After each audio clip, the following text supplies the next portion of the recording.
Bienvenue dans En Bonne Voix, le podcast qui réfléchit à voix haute et en bonne compagnie. Bonjour Émilie. Bonjour Anaïs. Dans notre podcast, nous nous intéressons à tout ce qui touche à la voix. Et pour ce 5e épisode, nous allons parler de la mémoire de la voix et du besoin de trouver des mots pour se souvenir ou pour laisser une trace. Nous recevons Sophie Vallas, qui est professeure de littérature américaine à l'université d'Aix-Marseille. Dans sa recherche, elle s'intéresse à des écrivains tels que Paul Auster ou Jérôme Charine, qui ont raconté ou fantasmé leur vie ou celle de leurs proches. Aujourd'hui, nous allons discuter du lien entre voix et mémoire, de souvenirs marquants et d'événements bouleversants, et de la façon dont l'art représente ou sublime le traumatisme. Bonjour Sophie. Bonjour Sophie. Bonjour Anaïs, bonjour Émilie. Merci de m'accueillir, c'est très gentil. Merci à vous. Avec grand plaisir.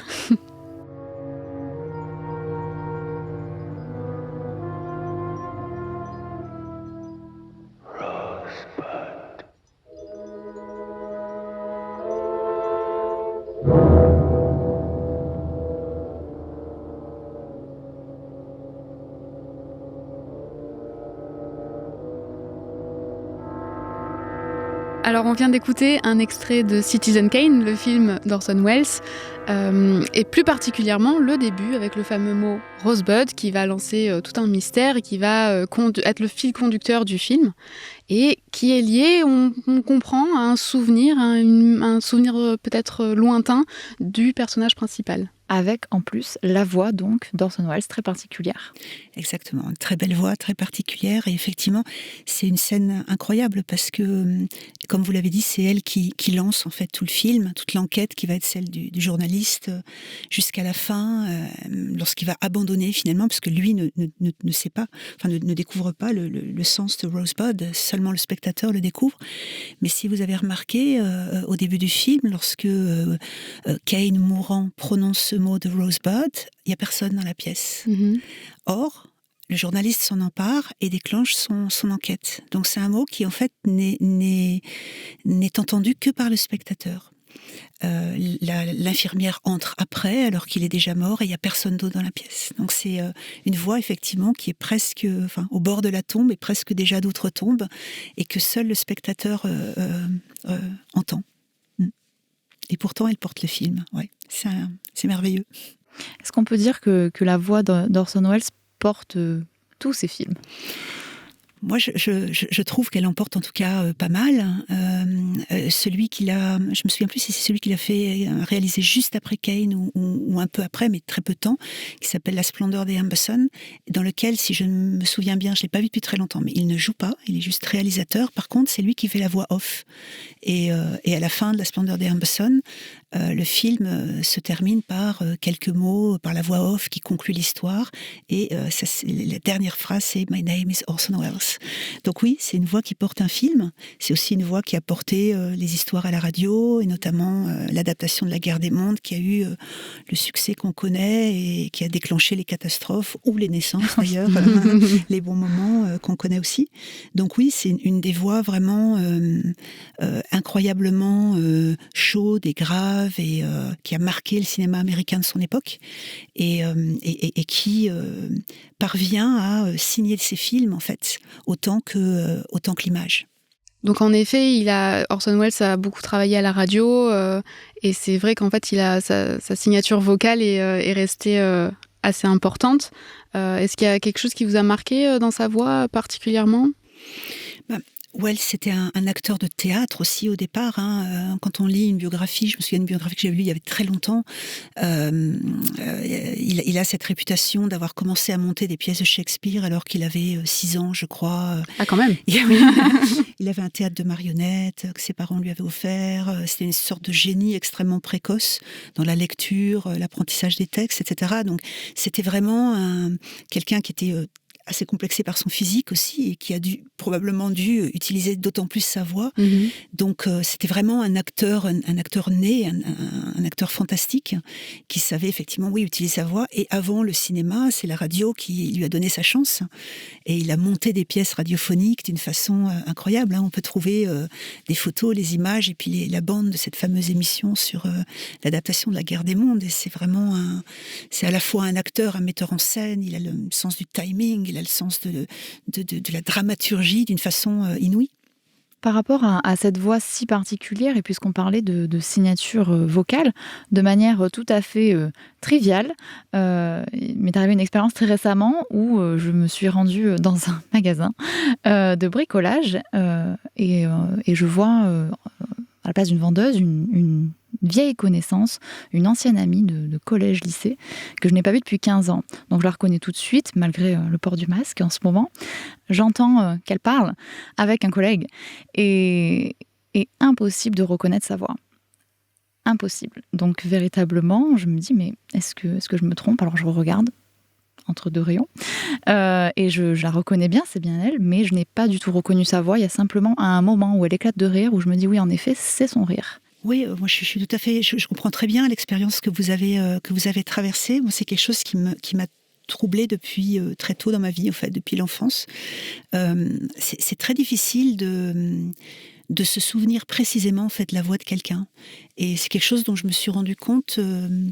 J'ai perdu mon père assez jeune, en fait, j'avais 12 ans, et très vite, je me suis rendu compte que je revoyais beaucoup dans mes souvenirs. Je pouvais voir des scènes avec des couleurs, avec des images. Je pouvais le voir bouger dans certaines scènes.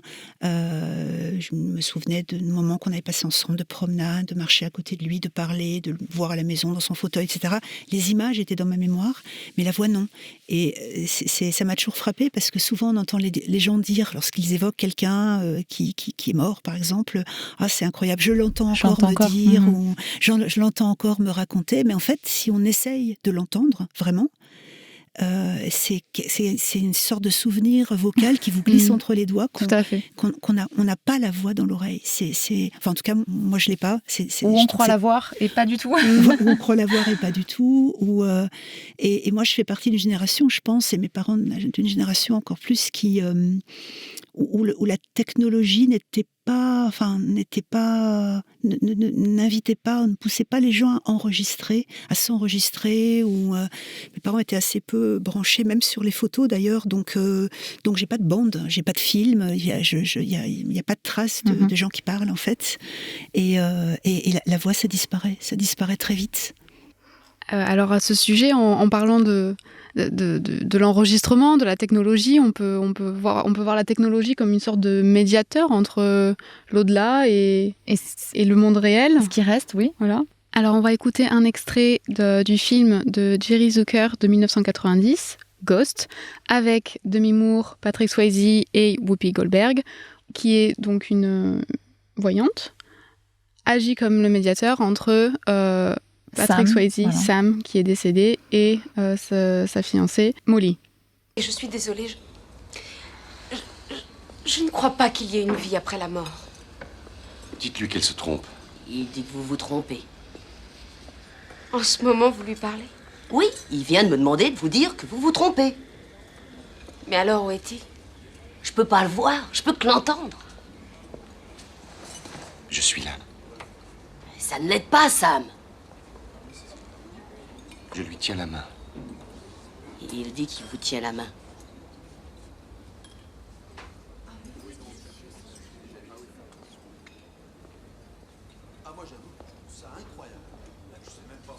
Qu'est-ce que vous me faites ? Qu'est-ce que vous croyez que vous me faites ? Et écoutez, si vous croyez que je suis venue jusqu'ici pour mon plaisir, vous êtes une grande malade. Sam est mort ! Ok, il est mort. Dites-lui que je l'aime. Il dit qu'il vous aime. Sam me dirait jamais ça. Idem, dites-lui idem. C'est ça, idem. Idem.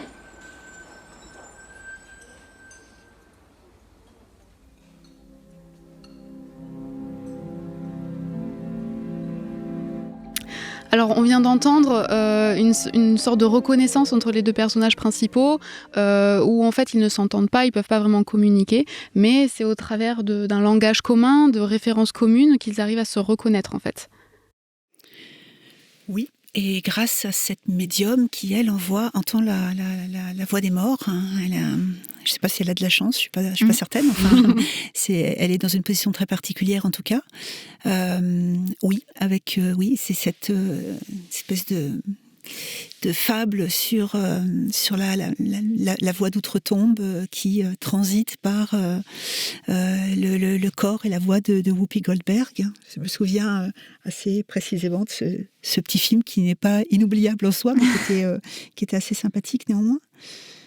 Ce qui est assez drôle parce que ça peut rappeler aussi les débuts du phonographe. Les tout débuts, en fait, quand il y a les premiers enregistrements qui ont pu être entendus, les gens ont entendu des fantômes, selon eux. De pouvoir entendre la voix d'autres gens disparus, c'était comme entendre la voix d'outre-tombe, la voix qui venait d'ailleurs. Oui, tout à fait.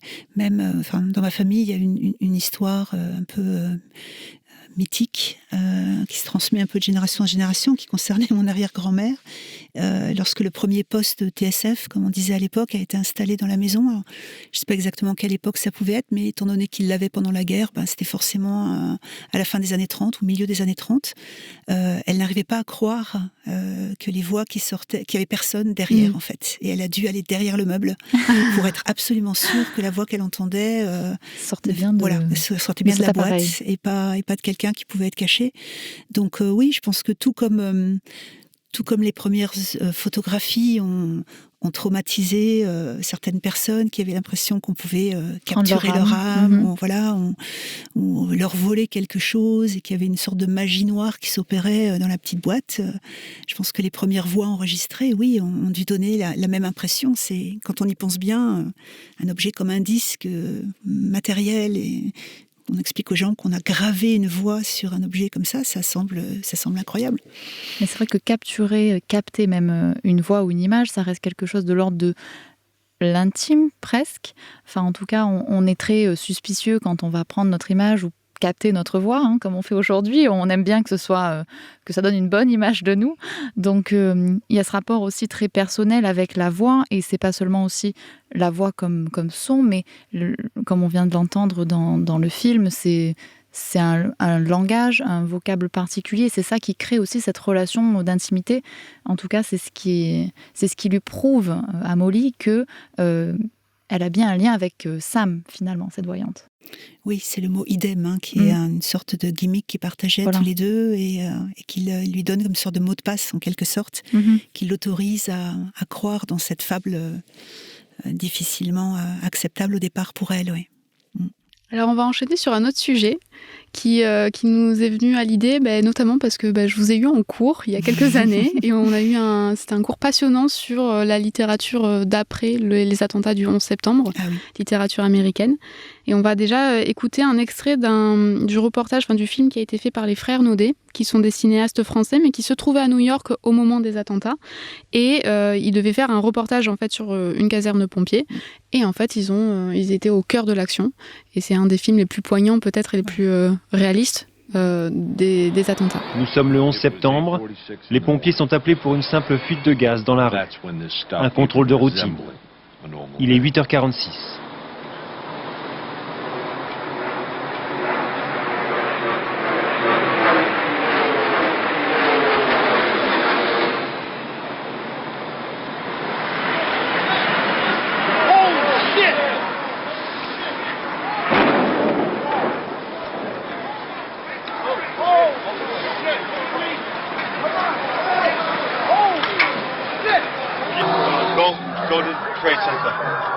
J'ai su tout de suite que ce n'était pas un accident.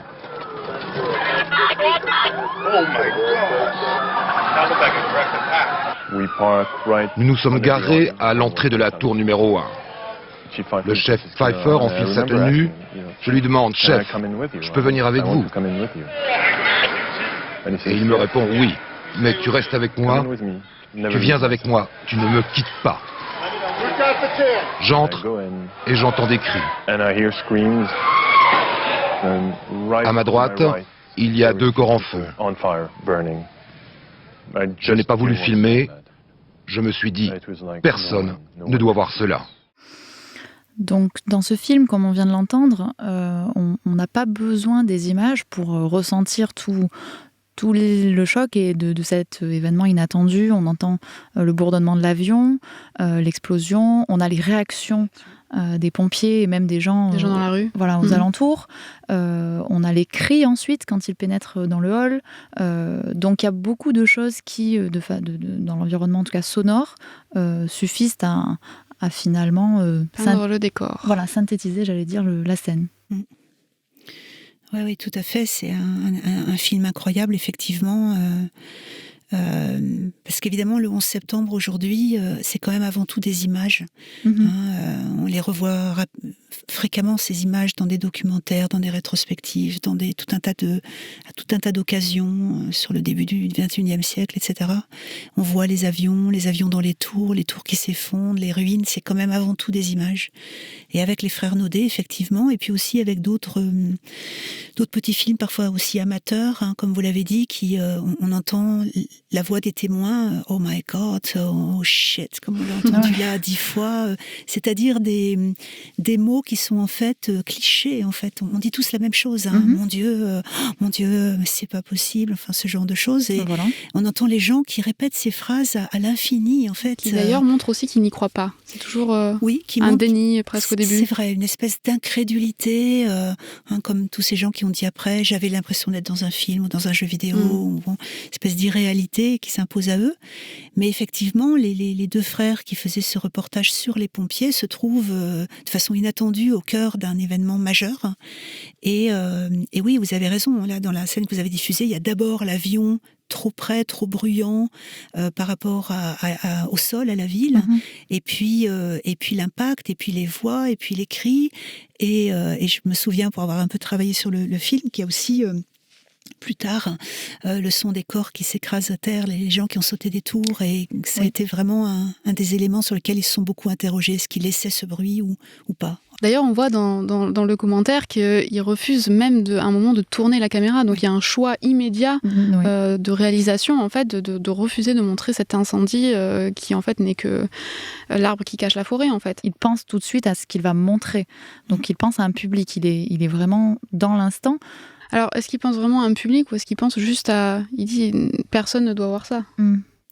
Oui, je pense qu'ils ont été nombreux, bien sûr, à se poser ce genre de questions pour cet événement-là, comme pour n'importe quel événement terrible. Pour les photojournalistes, c'est toujours les mêmes questions. Est-ce qu'on appuie sur le bouton lorsqu'on est photographe? Est-ce qu'on enregistre? Est-ce qu'on... Peut-être, oui, je me souviens d'un photoreporter dont j'avais lu un texte, je ne sais plus comment il s'appelait, son nom ne me revient pas, mais qui avait couvert le Vietnam et d'autres conflits. Et il disait en fait que lorsqu'il avait le viseur de son appareil, c'est un appareil classique à l'époque, le cadre du viseur, en fait, établissait une distance avec ce qui se passait, et que tant que le viseur était devant son œil, il pouvait appuyer sur parce que c'était son travail de le faire, et donc il cadrait et il appuyait, il se posait pas la question. Après, il y a la question de la publication, c'est autre chose, mais oui, les sons du 11 septembre, c'est des sons terribles, plus les enregistrements aussi des téléphones, les voix des gens qui ont laissé des messages, les gens coincés dans les tours tout en haut, qui ont appelé les leurs, qui ont laissé des messages sur des téléphones, des voix enregistrées, des voix qui sont demeurées et qui font partie de l'événement. Ouais. Donc à propos de ces choix presque éditoriaux, de montage, des choses qu'on peut montrer ou pas montrer, il y a aussi ce qu'on peut en dire ou pas des événements, en fait, et à quel moment on peut commencer à en parler aussi. Et donc on voulait vous montrer un extrait un petit peu surprise. C'est un extrait qui n'a jamais été diffusé sur les chaînes de télé américaines. C'est un extrait de la saison 8 de l'épisode 3 de la série Friends. Cet épisode a été diffusé le 11 octobre 2001. Et en fait, la scène qu'on va voir a été coupée puisque Monica et Chandler s'apprêtent à partir en voyage de noces. Et au moment de passer à la sécurité, Chandler remarque un panneau qui indique qu'il est interdit de plaisanter sur d'éventuels détournements d'avion ou d'attentats à la bombe. Donc, bien évidemment, il ne peut s'empêcher de faire une blague et il est emmené tout de suite par la sécurité. Look, this is ridiculous. I was just making a joke. I mean, I know the sign says no jokes about bombs, but shouldn't the sign really say no bombs? I mean, isn't that the guy we really have to worry about here? The guy with the bombs? Not the guy who jokes about his bombs. Not that I have bombs, but if I did, I probably wouldn't joke about them. I'd probably want to keep that rather quiet. I'm sorry, you had some questions for me? Donc, dans ce que l'on vient d'entendre, on a Chandler qui se défend de l'absurdité, en tout cas, de ce signe et du fait qu'on prenne cette blague très au sérieux. Cette vidéo, on peut la trouver sur Internet. L'extrait de l'épisode, on peut le trouver sur Internet, mais elle n'a pas été traduite, elle n'a pas été doublée, puisqu'elle a été coupée au départ. Donc, c'est pour ça qu'on vient de l'entendre en anglais, parce qu'elle n'a pas été redoublée ensuite. Et donc, on voit bien que donc cette scène a été remplacée par un autre gag. Et il a fallu en urgence refilmer quelque chose d'autre. Et donc, on voit qu'en fait, c'était encore trop tôt pour pouvoir plaisanter. Donc, bien évidemment, ils n'avaient pas anticipé les attentats. Mais donc, c'était quand même trop tôt pour plaisanter sur l'événement. Oui, j'imagine, trop tôt pour plaisanter, oui. Alors après, juste après le 11 septembre, il y a eu quand même toute cette... je connaissais pas cet exemple-là, mais il y a eu énormément d'autres décisions un peu du même genre. Par exemple, je me souviens qu'il y avait eu un film de Spider-Man qui avait été tourné auparavant, et l'affiche et une des grandes scènes, c'était l'araignée tendue, l'homme araignée tendu entre les deux tours. Toutes les affiches ont été retirées, ont été détruites. Le film a été coupé au montage, la scène a été coupée au montage, etc., etc. Donc il y a eu immédiatement quand même des décisions qui, évidemment, le discours officiel, c'était qu'on n'allait pas heurter les sensibilités, qu'on n'allait pas choquer les gens, qu'on n'allait pas... alors que, par exemple, avec Spider-Man, c'était plus qu'innocent. Là, à la limite, la bombe, c'est quand même l'outil du terroriste. C'est donc, plaisanter sur la bombe, c'est pas comme montrer l'homme araignée, dont la mission légendaire est de sauver New York, se balancer entre deux tours.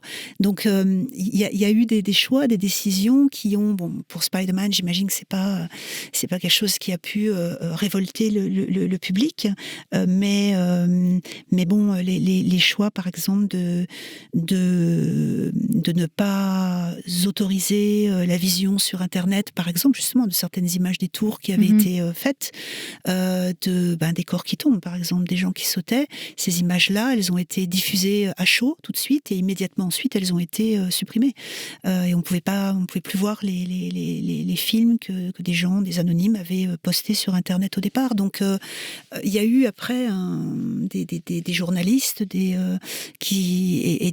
analystes qui ont très rapidement dénoncé quand même une censure qui camouflait toute une partie des choses qui ne plaisaient à personne, et qui étaient des images et des sons et des voix qui méritaient d'être entendus et qui devaient l'être, qui étaient censurés, qui étaient qu'on faisait taire d'une certaine façon, officiellement pour ménager les gens, mais qu'on faisait disparaître aussi de l'histoire de l'événement.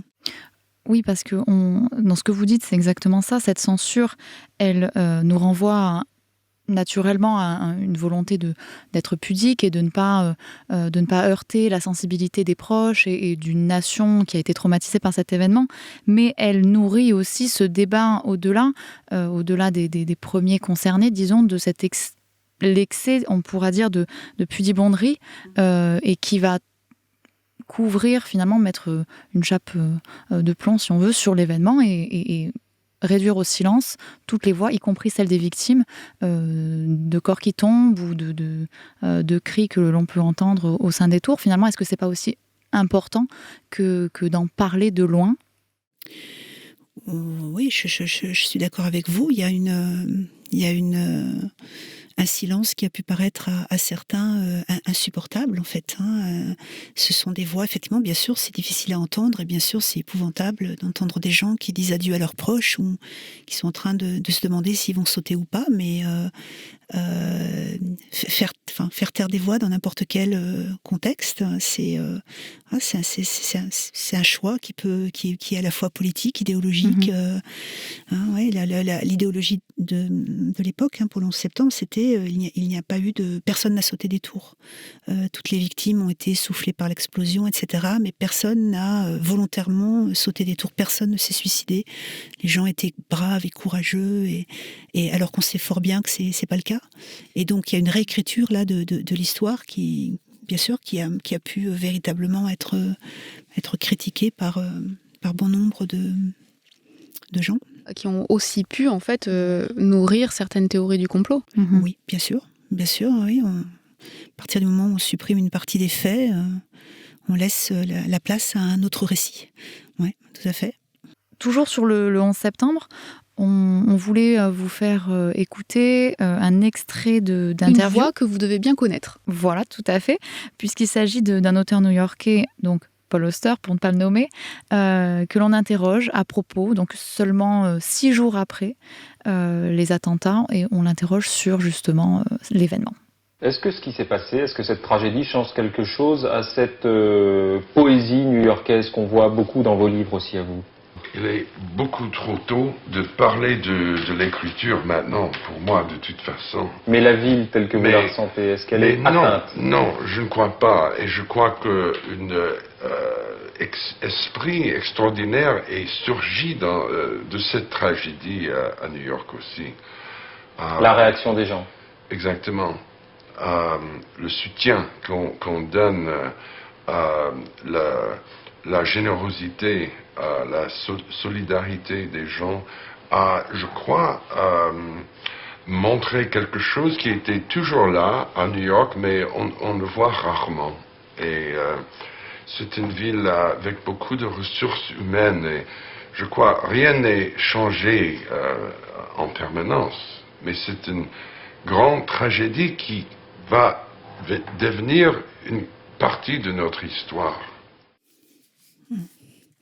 Oui, Paul Auster, bien sûr, que les médias français interrogent souvent quand il y a un événement majeur, parce que c'est... Il a un très beau français déjà. Il a un très beau français, il parle très bien, les gens l'identifient bien. Effectivement, oui. Paul Auster, c'est New York essentiellement. Donc, Brooklyn. Ouais, Brooklyn, ouais. Il a écrit des très beaux textes sur le 11 septembre et justement sa perception depuis Brooklyn, depuis ce pont de Brooklyn qui traverse fréquemment, et le trou dans le skyline, et l'événement qu'il décrit, la façon dont ça modifie la vie à New York. Ouais. Et par extension, l'écriture. En tout cas, lui le repousse tout de suite dans sa réponse. Oui, trop tôt. Il est trop tôt pour savoir connaître l'impact que ça peut avoir sur l'écriture. Mais en tout cas, avec le recul que l'on a maintenant, parce que ça fait 20 ans, il est évident que ça a influencé et ça s'est diffusé dans la production littéraire américaine. Ah oui. Chez Auster, assez peu. Il y a des très courts textes, sortes de... Mais c'est même pas des nouvelles, en fait, c'est une sorte de souvenirs en 2-3 pages qu'il a écrit et publié assez vite dans des recueils collectifs. Il a contribué, disons, à des recueils collectifs.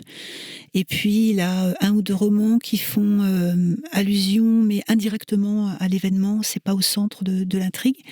Mais chez certains de ses contemporains, de ses collègues, oui, il y a des très, très beaux romans sur le 11 septembre, ou nés du 11 septembre. Je sais pas exactement comment il faut les présenter, mais celui de Delillo, bien sûr, Falling Man, est vraiment un des beaux textes. Et puis, il y en a un que j'aime beaucoup, c'est Let the Great World Spin, j'oublie le titre français, que le monde poursuive sa course folle. De Colum McCann. Voilà, de Colum McCann, qui est vraiment un très beau texte, je trouve assez très réussi. Qui d'ailleurs rend hommage en fait au Tour en revenant un peu sur la création aussi, parce que ça se passe en 74. Voilà, exactement, à la naissance des Tours. Et au cœur du roman, il y a la traversée du funambule Philippe Petit, en fait, du funambule français Philippe Petit, qui a traversé sur son câble entre les 2 tours, avant même qu'elle soit terminée. Il y en avait une des 2 qui ne l'était pas encore. Les derniers étages n'étaient pas terminés. Elle commençait juste à vivre. Elle commençait juste à accueillir les premiers bureaux, etc. Et d'ailleurs, elles étaient pas du tout aimées des New-Yorkais. On en parlait comme des monstruosités, des immeubles absolument épouvantables. Et donc Colum McCann en fait choisit de parler de leur création plutôt que de leur destruction. En parlant de leur naissance, il parle aussi de leur destruction, mais oui, l'intrigue se joue en 74, tourne autour de cette performance du funambule, et puis il y a toute une série de personnages secondaires qui gravitent autour de l'événement. Et la performance de Petit au milieu qui est muette, mais qui est magistrale. On a parlé de production littéraire, en tout cas de sublimer un traumatisme, de mettre des mots sur des événements, des événements bouleversants, collectifs, qui ont aussi été réduits en partie au silence, et donc de ce qui pouvait naître de ce silence, comme la manipulation d'un discours, les théories du complot, l'effacement donc d'une partie de l'histoire. On va parler à présent, dans la troisième partie de notre épisode, de justement comment on fait parler et du degré de véracité que l'on essaie de rendre, en tout cas, quand on raconte ses souvenirs, quand on transmet un discours. Et en l'occurrence, on a à nouveau un court extrait à vous faire écouter. Fidel Castro essaie de sortir de son isolement économique, mais n'est pas prêt à aucun renoncement idéologique. L'une des équipes de TF1 l'a interrogé hier à Cuba. Monsieur le Président, jusqu'alors, la devise de Cuba, c'était le socialisme ou la mort. Est-ce que ça ne va pas devenir le capitalisme ou la mort? En las condiciones del mundo actual, no es socialismo o muerte. Donc, vous aurez reconnu la voix de Patrick au Poivre d'Arvor. Absolument. Et qui donc en 1991, décembre 91, s'est rendu. s'est rendu à Cuba, ça c'est un fait avéré, mais il a été ensuite démontré par Pierre Karl, le journaliste Pierre Karl, que cette interview était un montage. Voilà, un montage. J'allais dire un coup monté, non, un montage. Puisque il n'a pas posé de questions à Fidel Castro, il a simplement assisté à sa conférence de presse et réutilisé certaines questions qui avaient été posées par d'autres journalistes en s'appropriant les réponses de Castro. Je me souviens de ce scandale quand même qui avait éclaté à l'époque, oui, de cette façon de voler la voix des autres quand même, voilà. De se l'approprier comme vous avez dit, et ensuite de monter un produit qui laisse croire à un dialogue entre les deux hommes alors qu'il n'y en a pas eu. Oui, je me souviens très bien de cet épisode. Donc là, ça touche quand même à quelque chose de très, de fondamental dans le journalisme, qui est rendre compte de la vérité d'un événement supposément qui aurait eu lieu. Comment on peut ensuite rebondir après ça, dans une carrière de journaliste? Si on pense à Poivre d'Arvor, on sait que il a continué, mais comment ça peut se défendre? Apparemment, ça a pas énormément gêné sa carrière. Si je me souviens bien, il n'y a pas si longtemps, il a eu un petit peu le même problème avec un livre soi-disant écrit sur Hemingway, voilà, et qui était un collage de pas mal d'autres biographies d'Hemingway, qui était assez grossier. Donc, oui, ce sont deux formes de plagiat différentes. On peut plagier des mots écrits, et puis on peut aussi emprunter, s'approprier, répéter des mots qui ont été prononcés par d'autres et faire croire que ce sont les siens. J'ai pas le sentiment que ça ait beaucoup gêné sa carrière, non, mais d'un point de vue déontologique, c'est sûr que c'est pas parfaitement, c'est pas dans les manuels, disons. Et est-ce qu'avec 30 ans de recul, aujourd'hui, ça poserait plus de problèmes? Sans doute, l'épisode sur le plagiat de son bouquin sur Hemingway, je pense, lui a coûté beaucoup plus cher ça à l'époque.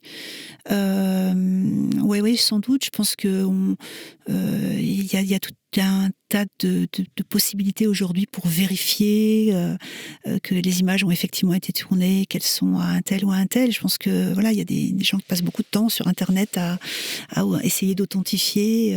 Dans les écoles de journalisme, ils ont beaucoup intégré tout ça, les fake news, et donc je pense que c'est des choses qui se voient moins. En même temps, sur la masse de choses qui sont filmées, diffusées, etc. On peut pas avoir le contrôle sur tout. Non, ça doit être et peut-être que c'est souhaitable d'ailleurs qu'il n'y ait pas un contrôle absolu sur tout, mais bon, il y a, disons, de la part de gens aussi connus que pouvait l'être Poivre d'Arvor en 91, je pense que quand même là, c'est plus vraiment possible.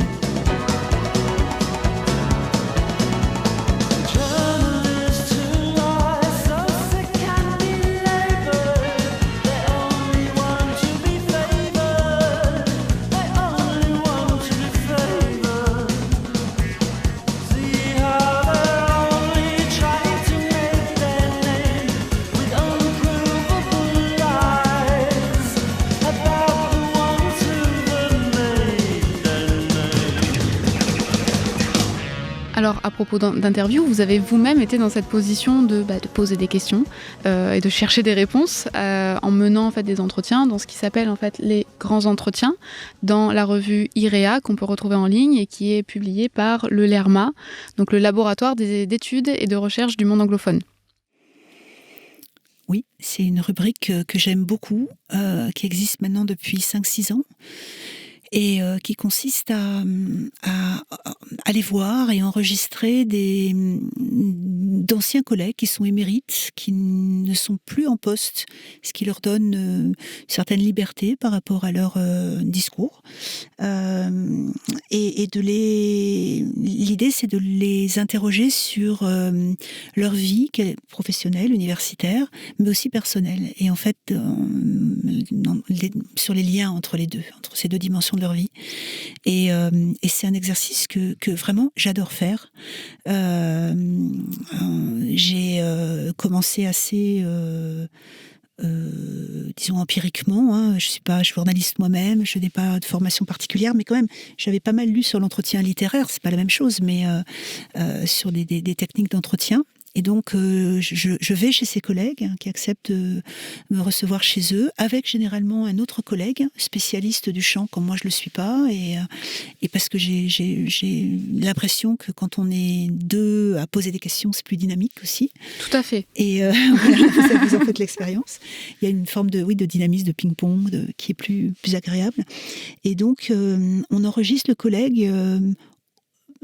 Autant qu'il le veut en fait. Parfois on passe une journée complète, on déjeune, on recommence, et donc ça donne une conversation très différente en fonction bien sûr du sujet. Des gens qui arrivent très préparés, d'autres qui le sont moins, mais une longue conversation où on essaye de balayer un peu l'ensemble de cette carrière et d'une vie, et comme on est chez eux, et ben les gens se lèvent, prennent un bouquin sur une étagère, vont chercher une photo, un dessin de leur père, un souvenir, et donc voilà, c'est des entretiens qui sont illustrés aussi avec des photos, avec ce qu'ils veulent bien nous donner en fait de leur passé, etc.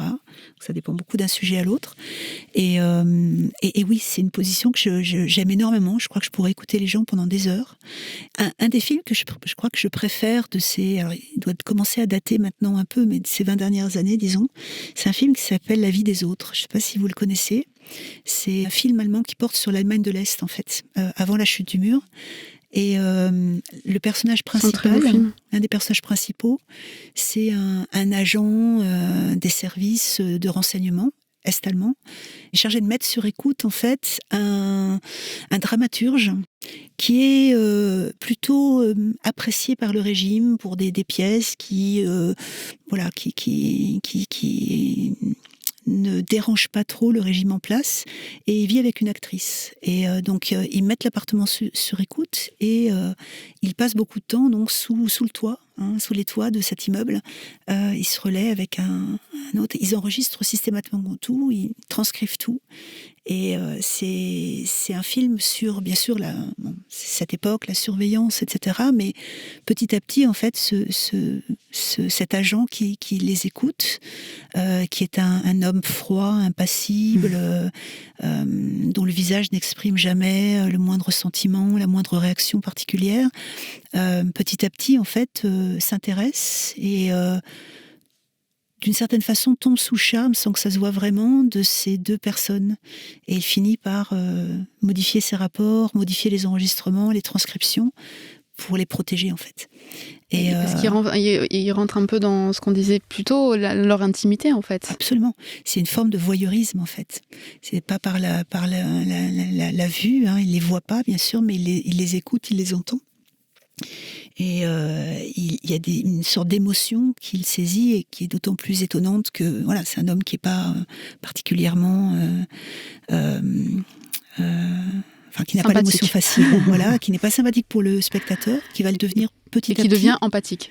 Voilà, exactement. Il y a un moment où, alors que les deux sujets qu'il surveille sont absents de leur appartement, il va s'y promener, il va voir l'appartement, et puis il ramasse un livre de poèmes, je ne sais plus si c'est Hölderlin ou Goethe, ou je ne sais plus, dont le dramaturge a parlé la veille, et puis il lit un poème, il s'allonge sur le canapé, il lit un poème, et on sent qu'effectivement, le film passe de la surveillance, en fait, à ce que vous disiez, c'est-à-dire l'entrée dans l'intimité des autres, et il commence à comprendre davantage ce que ces deux personnes vivent, et leur vie n'est pas simple dans ce contexte. C'est le titre, La vie des autres, est très juste. Et pour revenir à votre pratique d'intervieweuse, on peut dire ça peut-être, je ne sais pas. Comment vous arrivez à rentrer dans la vie de ceux que vous allez interroger, puisque, vous l'avez dit, ce sont d'anciens collègues. Donc est-ce qu'il n'y a pas déjà une espèce de mise à distance ? Alors, de par l'environnement, vous entrez dans une partie de l'intimité, mais comment ensuite arriver à rentrer dans vraiment la personnalité du collègue ? Genre, j'ai pas essayé de les interviewer, je sais pas, comme dans un lieu neutre, type un hôtel ou un café, j'ai jamais fait ça, mais l'intimité, c'est aussi, je pense que pour que l'interview soit réussie, il faut beaucoup travailler en amont, en fait. Donc, je leur demande leur CV. Ils m'envoient ce qu'ils ont, mais je vais voir un peu leurs publications quand je les connais pas, quand c'est des gens dans un domaine que je connais moins bien. Et puis, je viens avec un collègue qui, lui ou elle, les connaissent bien. Et donc, il faut déjà avoir une sorte de... j'ai compris assez vite que la série de questions qu'on a sous les yeux, elle aide, mais pas tant que ça, parce que la voix part et les souvenirs partent et on rebondit, on revient en arrière et il y a des digressions sans cesse et donc il y a une trame bien sûr, mais il faut être très souple avec et donc en fait, je leur laisse beaucoup d'espace, beaucoup de liberté. Ouais, beaucoup de liberté. La plupart, je pense, sont prêts à ça, sont contents en fait.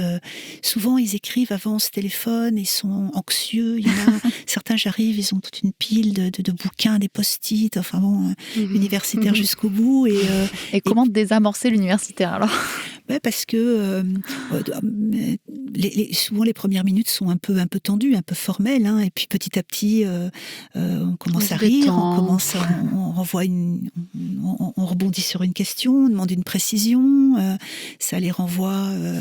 Et petit à petit en fait la glace se brise assez rapidement. Je crois aussi que, alors je sais pas si c'est les universitaires en particulier, mais je pense que ça a à voir les gens et aussi voilà, c'est des gens qui ont terminé leur carrière, qui sont dans une partie de leur vie où sans doute qui commencent tous à faire un bilan et qui pensent aussi à la question de la transmission et donc ils sont prêts à parler et ils ont envie de parler et ils sont contents de le faire et souvent ils écrivent après, ils m'écrivent en me disant que ils auraient jamais pensé dire autant de choses mais bon, finalement ça leur a fait du bien puis que ils ont transmis l'interview, alors qui a un neveu, qui a son fils, qui pense à son petit-fils qui est trop petit pour le moment mais qui lira plus tard.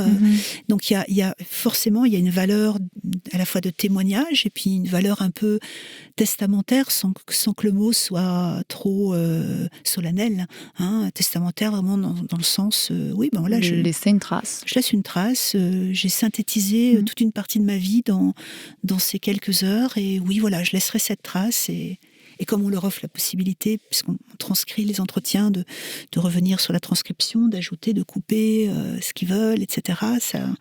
Il y a un côté rassurant aussi, je pense, là-dedans. Est-ce qu'il n'y a pas une partie de mise en scène alors aussi d'auto-mise en scène? Je pense que c'est assez inévitable dans ce genre d'exercice. Ça fait partie de l'exercice, je pense. Elle est plus ou moins... Il y a une partie de contrôle, de mise en scène. Il y a des gens beaucoup plus contrôlés que d'autres qui se lâchent beaucoup plus facilement.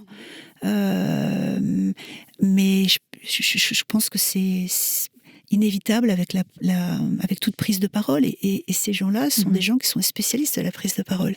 Toute leur vie, ils ont pris la parole devant des auditoires, devant des étudiants, dans des colloques, ils savent ce que c'est que de poser leur voix parfois, de jouer effectivement avec un grand éclat de rire qui vient désamorcer quelque chose qui était un peu plus solennel. Enfin bref. Donc oui, je pense qu'il y a de la mise en scène, mais je pense qu'on en fait presque quotidiennement. À propos de mise en scène et de souvenirs, nous retrouvons Claire, qui est doctorante à l'université d'Aix-Marseille. Elle est spécialiste de civilisation britannique des XVIe et XVIIe siècles, mais aujourd'hui, elle va nous parler des souvenirs parfois nostalgiques et du caractère essentiel de la mémoire. Bonjour Claire. Bonjour. Alors aujourd'hui, comme vous l'avez dit, je vais vous parler de souvenirs. Vous savez, ces bribes d'instants qui ressurgissent sans crier gare et ramènent à notre esprit un ou plusieurs événements passés. Du latin subvenire, se présenter, les souvenirs se présentent ainsi à nous sous forme de flash net ou de fragments que notre esprit a tant bien que mal tenté de réorganiser en court-métrage cohérent. Alors pourquoi je vous parle de ça aujourd'hui ?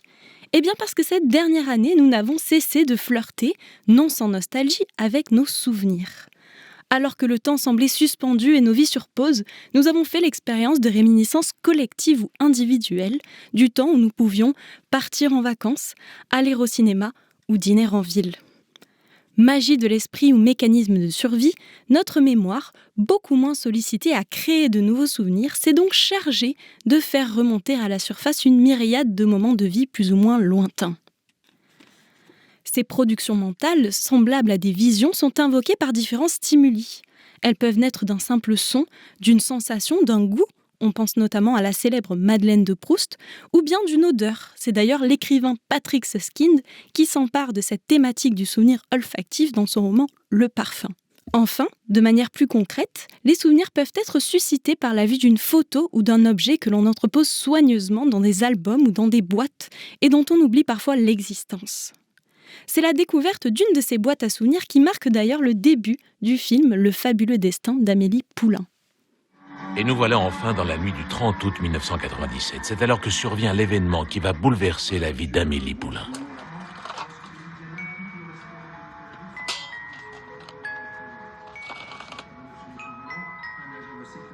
Seul le premier homme à avoir pénétré à l'intérieur du tombeau de Toutankhamon pourrait comprendre l'émotion d'Amélie, tandis qu'elle découvre cette cachette au trésor qu'un petit garçon a pris soin d'enfouir il y a une quarantaine d'années. Le 31 août, à 4h du matin, une idée lumineuse frappe soudain Amélie. Où qu'il soit, elle va retrouver la piste du propriétaire de la boîte aux souvenirs et lui restituer son trésor. Si ça le touche, c'est décidé. Elle commence à se mêler de la vie des autres. Sinon, tant pis. La scène retranscrit à merveille le caractère précieux de cet écrin à souvenirs longtemps égaré qui constitue le point de départ de son destin extraordinaire et trépidant. La jeune femme décide de mener son enquête et finit par retrouver le propriétaire de la boîte au trésor. En une seconde, tout revient à la mémoire de Brotodo. La victoire de Federico Bahamontes dans le Tour de France 59. Les combinaisons de la tante Josette. Et surtout, cette journée tragique. Cette journée tragique où il gagna toutes les billes de la classe à la récré.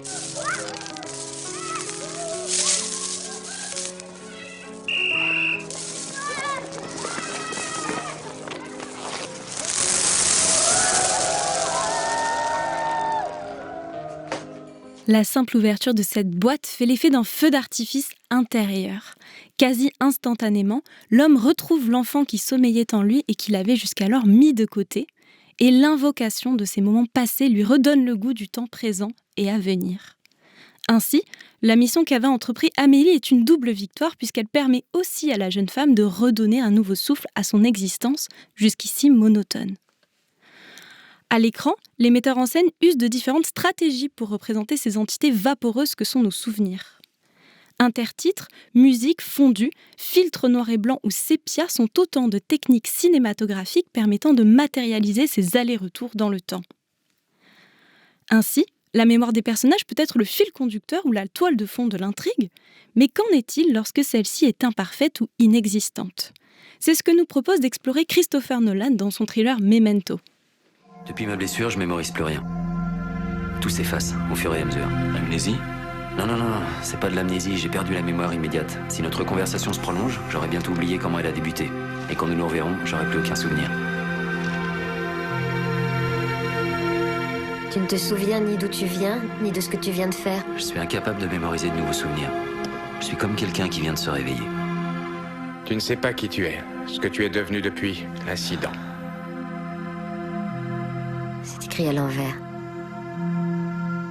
Quelle est la dernière chose dont tu te souviennes? Ma femme. Le personnage principal semble pris dans une spirale infernale et obsessionnelle de phases de découverte et d'amnésie qui ont l'effet d'un ascenseur émotionnel permanent. Souvenir véritable ou duperie de l'esprit, la mémoire se révèle fragile et subjective et ne constitue pas une source fiable. Très rapidement, la quête de vérité du personnage se transforme en une quête d'identité. À l'instar du protagoniste, nous nous forgeons aussi une version de notre passé qui nous est propre et que nous avons imprégné de notre sensibilité.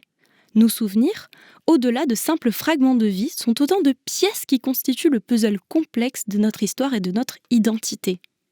Ils sont les vestiges de notre enfance, le produit de nos erreurs et le fruit de notre expérience, et ont parfois tout intérêt à être transmis oralement ou à l'écrit. À l'ère de l'instantanéité et du productivisme, il est de plus en plus rare que nous prenions le temps de nous remémorer, d'autant plus que nos réseaux sociaux se chargent même de sélectionner et faire ressortir pour nous des photos ou événements particuliers. Et pourtant, il est parfois bénéfique, voire thérapeutique, de faire une pause et contempler l'étendue de ce patrimoine intérieur et intime que sont les souvenirs de notre vie. Sur ce, il est temps pour moi de vous laisser. Mais ne vous inquiétez pas, ce n'est qu'un au revoir. Et pour les nostalgiques, vous pouvez toujours réécouter mes chroniques dans les épisodes d'En Bonne Voix, en replay sur YouTube ou Spotify. À bientôt!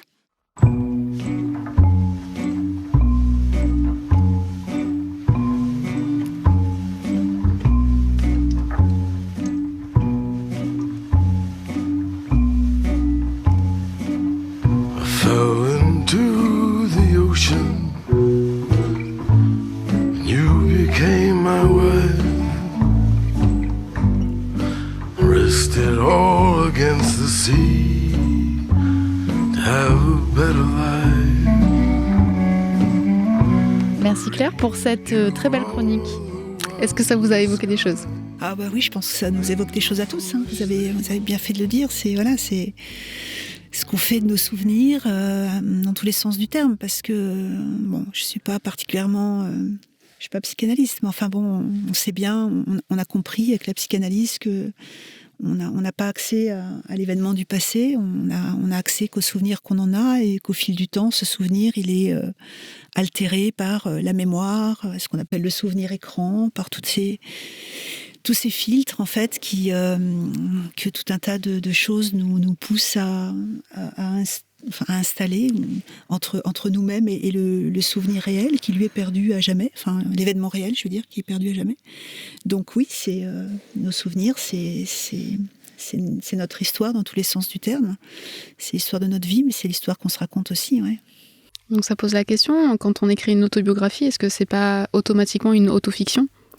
Ah, ça c'est la grande question. C'est vraiment la grande question, oui, c'est... Auster, par exemple, qui a écrit 5 volumes qu'on peut décrire comme autobiographiques au sens assez large, en marge des romans.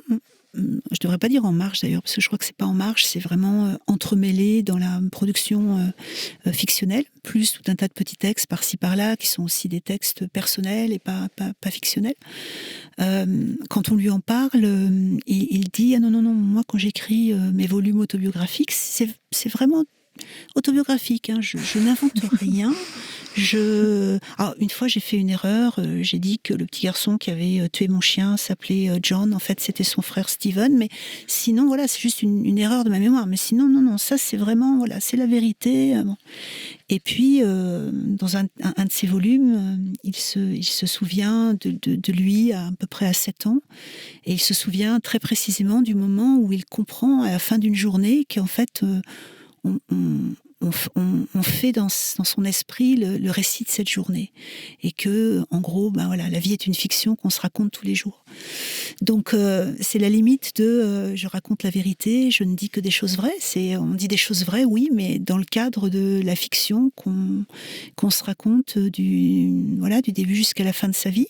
Alors après, je pense qu'il y a des gens qui sont plus portés sur cette histoire presque quotidienne de leur propre existence qu'ils se racontent. Des gens qui sont... Un jour, j'ai écouté une émission, j'étais hélas dans ma voiture, donc j'ai pas pris de notes et il faudrait que je la recherche, mais c'était une émission sur un spécialiste de la mémoire, des neurosciences, et qui expliquait en fait que probablement il y avait, parce qu'aujourd'hui il parle de différents types de mémoire, et il parlait d'une mémoire autobiographique, et il disait que chez certains, elle était particulièrement exacerbée ou vive, et que on s'était rendu compte que plus on a raconté des histoires aux enfants, et plus raconté des histoires de la famille, les parents qui racontaient leur enfance, etc., et plus cette faculté était développée chez eux en grandissant.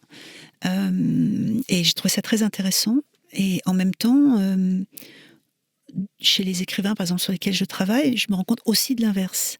C'est-à-dire que chez quelqu'un comme Jérôme Charine, par exemple, dont les parents, le père polonais, la mère biélorusse, sont arrivés dans les années 20 aux États-Unis, traumatisés par l'exil, juifs tous les deux, fuyant des situations politiques extrêmement difficiles, passant par Ellis Island, perdant leurs racines, donc des familles déracinées, au passé traumatisées, puis ensuite malmenés à l'arrivée aux États-Unis, des gens qui n'ont jamais véritablement développé un anglais satisfaisant et qui n'ont du coup pas transmis l'histoire familiale parce que à leurs 3 fils, parce que d'abord ils parlaient même pas la même langue, et parce qu'il y avait un traumatisme qui faisait que le père était mutique et la mère avait du mal à parler. Donc il y a une absence d'histoire familiale qui au contraire a généré chez un écrivain comme Charine une soif une soif pour l'écriture autobiographique et autofictive. Il fait pas la différence entre les deux. Absolument fantastique, parce que quand vous avez rien, vous êtes libre de tout inventer, en fait. Donc voilà, c'est des choses qui se discutent, mais les écrivains que je préfère sont des gens qui effectivement passent leur temps d'une façon ou d'une autre, plus ou moins masqués, à écrire sur eux-mêmes, sur leur vie, sur leur passé, à le mettre en mots différemment. Donc vous étudiez ces auteurs, mais est-ce que vous avez déjà eu l'envie peut-être un jour d'écrire vos propres souvenirs ou votre propre fiction? Voilà, oui, ou un mix des deux, oui. Je crois que c'est quelque chose que j'aimerais faire, oui, avec la paralysie qui est celle de pas mal d'universitaires, pour passer à l'acte certainement.